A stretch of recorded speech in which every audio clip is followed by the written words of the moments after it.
We are back. Happy New Year. Time for great TV. Today, we'll make you cry with our secret ingredients. Don't tear up, Bill. Plus a gadget as usual, and great TV starts right now. Fire it up.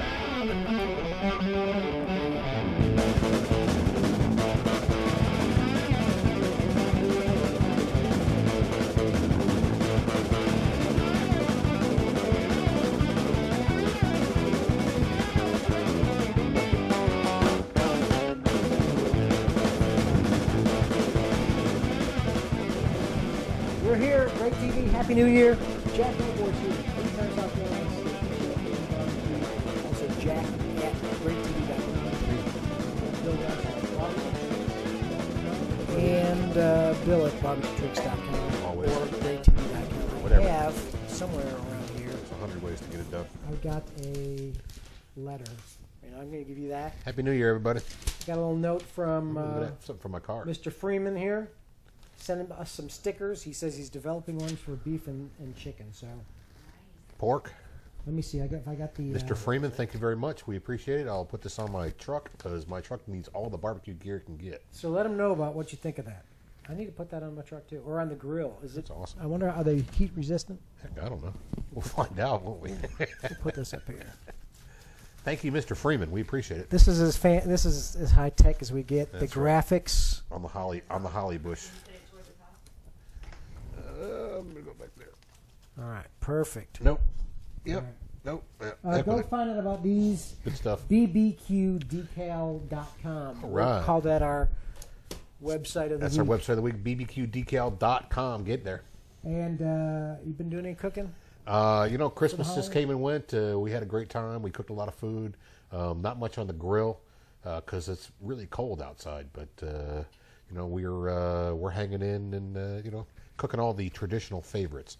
Stuffed cabbage and pork loins and crown roasts and all those things that everybody likes to have. The Christmas traditions. Certainly don't want to disappoint the kids when it comes down to whether we have pierogies or not. So what the heck.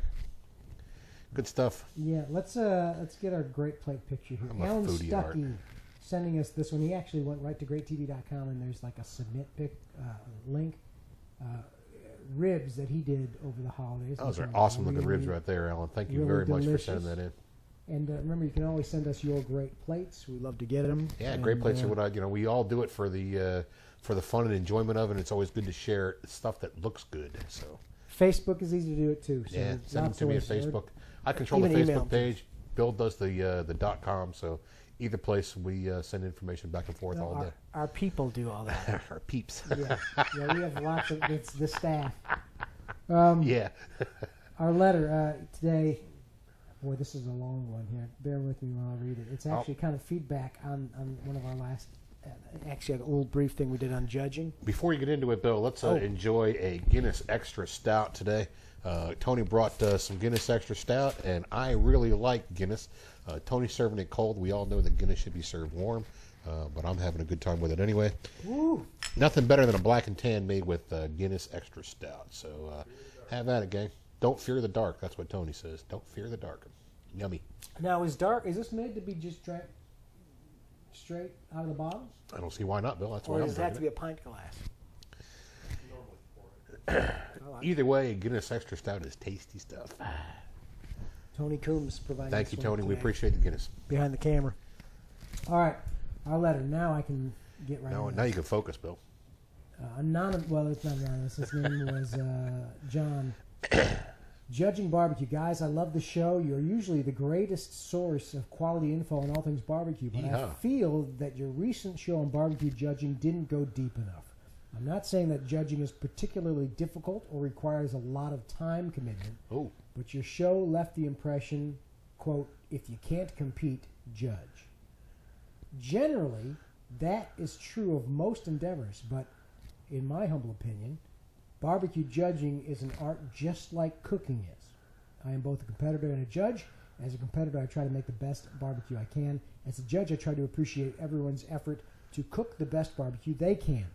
It is true that competing takes a lot more work than judging, but judging is not without its time requirements. I went to KCBS judging school, took about a half a day, and I've judged about 15 competitions. They also take at least a half a day, usually more, once you include travel time. I've had some great barbecue, and I've had some nasty barbecue, but each entry gets judged on its own merits. I may not like that maple syrup you put in the sauce or the celery salt you put in the rub, but each entry gets judged on the taste of the meat, its tenderness, and its texture, despite what you may have done with it with your rub or sauce or your choice of smoking wood. Sometimes it is hard to separate what you like versus what is the best barbecue, but judges do it all the time. The biggest thing, in his opinion, is that many judges travel for possibly many miles and many hours to taste what the cooks are doing. They don't get paid for this, other than in the food that they get to taste and possibly take home. My suggestion would be to cover the training that the judges actually go through to know the differences between a McRib and true barbecue. And maybe focus on the judging process. In other words, the judge for appearance first, and taste and tenderness. And by the way, in KCBS, it's all blind judging, so it doesn't matter if it came off of Myron's Cooker or Tuffy's $20,000 Jambo Pit or Harry Sue's $200 to $400 Weber Smoky Mountain. If the taste, always subjective, and tenderness and texture are there, it will score well. Judging may be foreign to a lot of competition cookers, but it is important stuff for them to know. Just my 2 cents for what it's worth. John Knoll in Kansas. Thanks, John. I tell you what, that was tremendous. And you know what, John? You're absolutely right. We're not necessarily making light of judges. I myself am a certified KCBS judge. I think Bill has been through some judging training too. I'm a master judge with the South Carolina Barbecue Association. Yeah, I think that's good. That's a good point. And I got to tell you that I have, and I have said this in the past, just as much fun judging with the Southern Barbecue Network as I do with any of the judging organizations.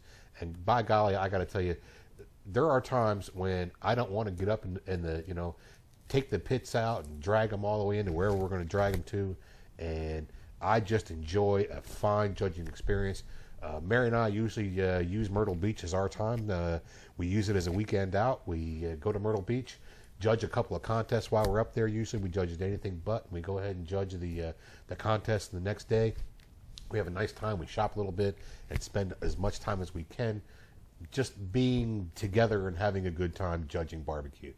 Certainly, I can tell you that to refine your palate and to be able to tell the difference in what is going on any kind of flavor profile, or to be able to recognize tender and be able to recognize whether something is overcooked or undercooked takes a lot of time and a lot of skill.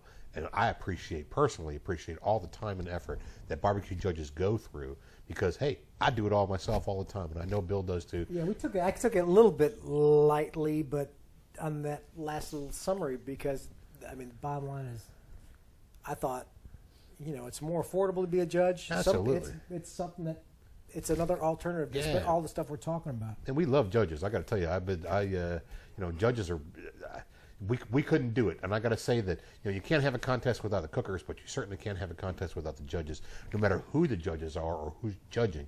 You can't pick a winner unless you have somebody deciding what's best. Yeah, and I honestly am just realizing what a big world just the judging is. Sure. Outside the cookers. So yeah, great good times. Point, John. Thank you. And we'll dig in a little deeper. Absolutely. And we've got some people that we know that are into like the ins and outs of the specifics of judging that we can talk to. Yeah, I think we should, maybe at this point in time, maybe think about getting outside a little bit, Bill, and going and talking to some of the better judges that I know, and we ask them, all about judging and what judging barbecue is all about and what they're looking for, because I know that as the cookers go and as things go along, everybody's interested in that. Certainly, we don't want to make great TV, specifically competition show, because this is all about barbecue and cooking and having a good time. Backyard, and, a little judging, a little competition. Drinking beer and, sitting around talking about barbecue. But certainly, if you're interested in what judging is all about, I encourage everyone to, get together with your local people, learn how to judge barbecue. It's a great time. And certainly more than anything, if you have something going on in your community where you can, there's a fundraiser going on where they need a barbecue judge, it's a great way to go ahead and get involved with that particular fundraiser, raise a little bit of money for somebody good. In fact, we've been talking a lot about the air with we're launching SBBQN, the That's right. Southern Barbecue Network. So we've been talking about that. Thanks for your letter. All right, gadget time. Awesome. Our gadget this week. What is it, Bill? Well, this is a pretty small little mallet. It's a hammer. And you could maybe share how you would use this. I use a meat mallet for mainly one thing that I use it for, but when I do flank steak or fajitas, Sure. I will beat the hell out of a flank steak With the pointy side or with the flat side? Typically the flat side. Now, give me different. I mean, you might know different. Sure. The pointy side is for tenderizing and for creating divots in the meat itself. So you can, when you beat on this, it kind of makes it like a, I don't know. I don't want to say a cube steak because cube steak has knives in it, but it gives you that kind of a look to it. I use a hammer meat mallet for many different kind of things, not just for pounding meat, because that's really, you're flattening it out and you're making it tender. And I mean, you're breaking the fibers. That's what you're doing. You're breaking the fibers in it, and the pointy side will allow that to happen. But I use it a lot with boneless, skinless chicken breast, and making it because a boneless, skinless chicken breast always has a real thick end and a thin end, and it kind of goes down. So if you take that and you cut that thick side, and you use your mallet, and the meat side, this side you more or less just pound, and do whatever you're going to do. But the flat side, you kind of want to give it a little push, and it'll flatten it out, and that'll make it an even piece of meat. So more for, I would say, the saute pan than for the grill, Bill.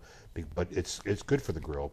But all you're really doing with a meat mallet is making it your piece of meat the same thickness all around, so it cooks at an even temperature. Now that I think about it, I think I do typically use the rough side for a flank. That's right. And I beat the crap out of it, and then marinate it, and that helps marinate as well. But also with the flank steak, when you're cutting up for fajitas, it makes it chew a little easier and makes it a little more tender. When I'm using it on boneless, skinless chicken breast, I don't use the pointy side because I'm not interested in beating the chicken up.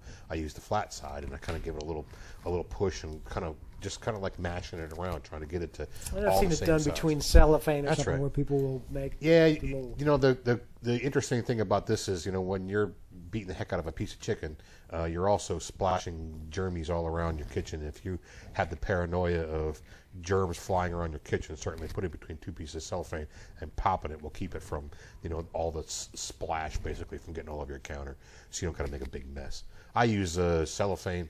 Quite frankly, I like to use a chicken like one of those fold top baggies, that you sandwich bags or something like that. That's pretty much what I do, and then inexpensive, throw it in the trash, you're done. Anyway, meat mallet. Meat mallet, good stuff. Gadget here. Every kitchen should have one. Mine does. And the only thing we have left to do is talk about our secret ingredient. All right. Today's lesson is all about onions, Bill, and what onions are all about. And I brought a bunch of different kinds of onions. And onions are all about where they're grown and how they're grown, and basically different flavors that go along with it. You can have these two. You need one more? All right, I'll give you this one. All right. Go ahead. All right. This is called a shallot right here, and a shallot is more like a garlic than anything